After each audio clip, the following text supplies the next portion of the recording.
In the gentle rustle of leaves, her voice can be found, a melody woven in the air all around. Yet we turn a blind eye as we pave over green, ignoring her whispers, the beauty unseen.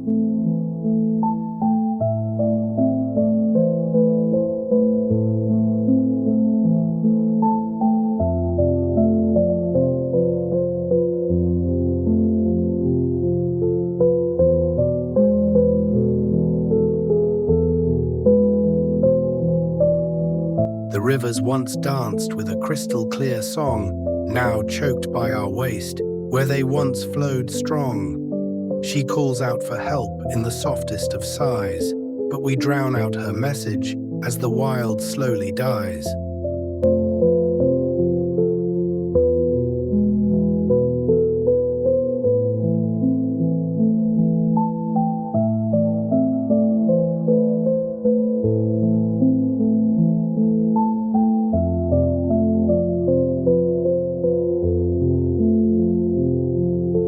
Mountains stand tall with stories to share, yet we mine them away, unaware of their care.